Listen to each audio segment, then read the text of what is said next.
Teknolohiya!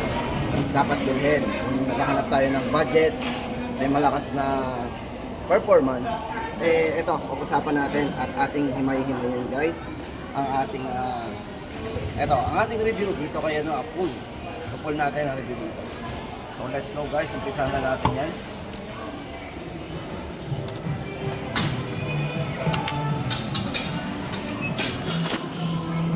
Ito guys, yan.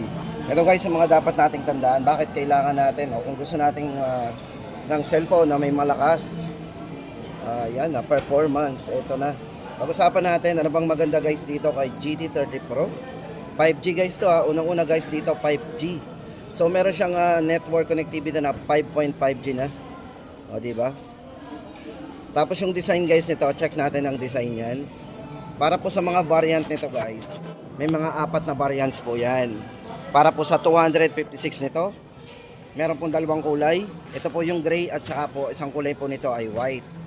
Then pagdating naman po sa 512 niya, meron din po siyang variant na ganon, na 256 at 512.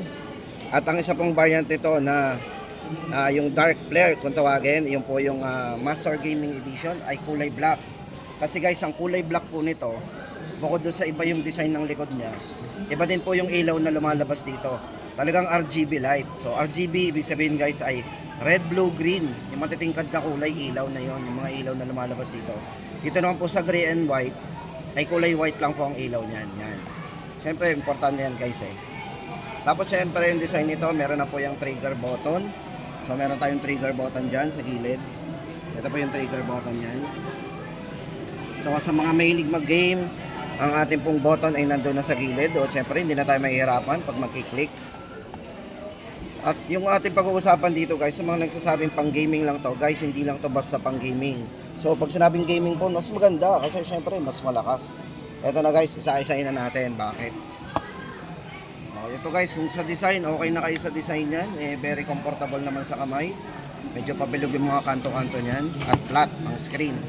Ito guys, pagdating po sa kanyang screen refresh rate, so meron pong mataas na screen refresh rate ito. Yan. Ito po ay naka 1.5K resolution at merong 144Hz para sa kanyang AMOLED display. So napakaganda po nitong display nito, especially pagdating sa game.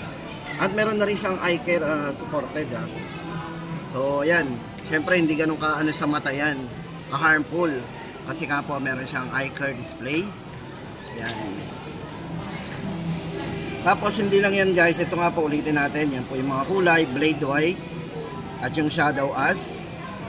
Yan po yung mas murang version at syempre meron din siyang kulay black na yung nga po sinasabi natin. At guys, ang maganda dito, kung gamer ka, ito ay meron din natawag na all day full FPS system, no frame miss. So ibig sabihin guys, iwas lag tayo. Syempre guys, dinesign nga to at ginawang official gaming phone kasi nga po yan ay talagang naka-ready na doon sa ganon. Yung mga na-experience nating lag free, so ito na yon. Tapos meron din tayong signal o yung so no worry sa signal guys kasi itong si GT30 Pro ay 360 degree ang signal po niyan. So according po sa kanyang sa detail niya, yung signal po nito usually nakikita natin sa top or sa bottom yung mga signal na nilalagay natin sa phone, pero dito kay GT30 Pro ay sa full body nakalagay yung signal niya. Kaya no worry tayo dun sa lag ng signal. Siyempre yung battery, mas pinataas ang battery nito. Meron na itong 5,500 mAh battery. O diba, hindi na tayo mabibitin. Kasi nga po itong si GT30 Pro ay meron na ring wireless capability.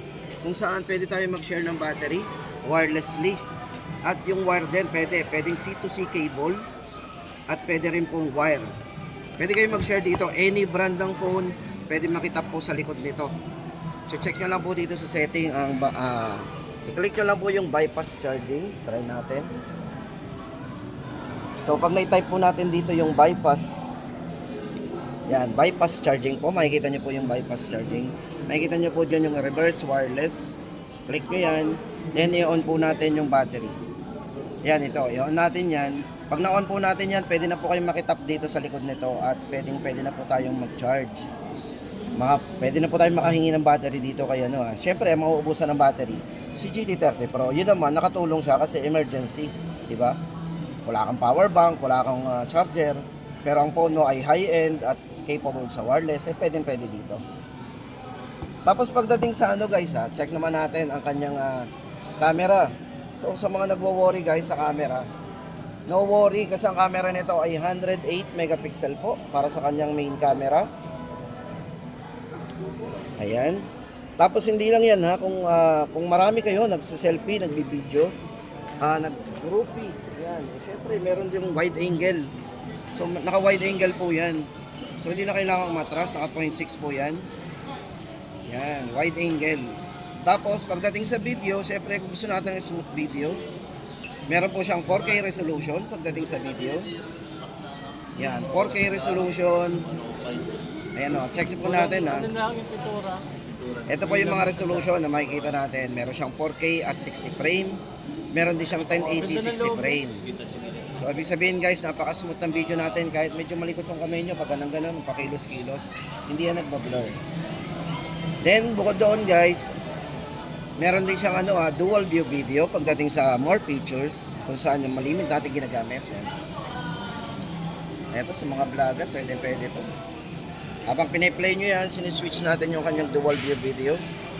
Check natin.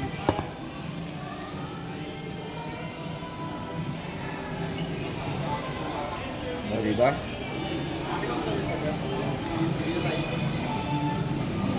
Tapos guys, ito na, pag-usapan naman natin yung kanyang case.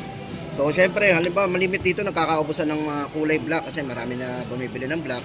Pero no worry guys, kasi dito kay GT30 Pro, yung kasama po niyang gaming kit, ito, kulay black po yung gaming kit niya. Kaya lahat yan, pare-pares black na rin ang kahinatnan. Pero syempre, maganda rin mag-try tayo ng ibang kulay like yung white at saka yung shadow ash na mabenta rin naman. Ito po yung magiging case nila inside the box, pare-pares po yan. Tapos guys, ito, bigyan ko kayo ng tip. Ito po, automatic yan, nagcha-charge po to. Ito yung bago sa kanyang yung kanyang mag-charge cooler kung tawagin. Kasi habang nakasaksak po yan, nagcha-charge na rin po yung ating GT30 Pro.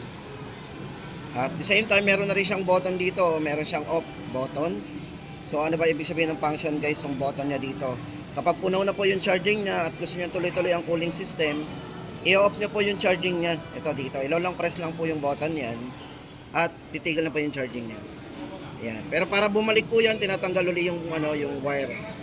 Para bumalik po siya sa automatic charging pag sinaksak po ulit natin. Ayan. So ayan guys ang ating update dito. Kaya kung bibili kayo, po doon guys pag-usapan natin yung presyo.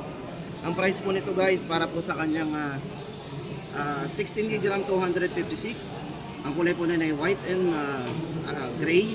Yun po ay 13,999. At ang kanya naman pong 512 ay 15,999. Para naman po sa black o yung tinatawag nating dark flare, ang price naman po noon ay 14,999 sa 256 at ang 512 naman ay 16,999. Mas mahal ng 1,000. O, di ba? So, ayan na guys ang ating pinaka-latest review. So, ayan, kung bakit medyo dapat nating bilhin o bakit natin dapat bilhin ang GT30 Pro kasi dito guys, kompleto na talaga. Kumbaga, balanse. Ito guys, nga pala yung prompt charging niya, ito ay naka 45 watts na rin. Hindi naman siya tinodo talaga sobrang bilis, pero at least naka fast charging tayo dito, naka 100. Naka ano po yan, naka 45 watts na po yung fast charge na yan. So ayan guys, ang maganda dito kay GT30 Pro.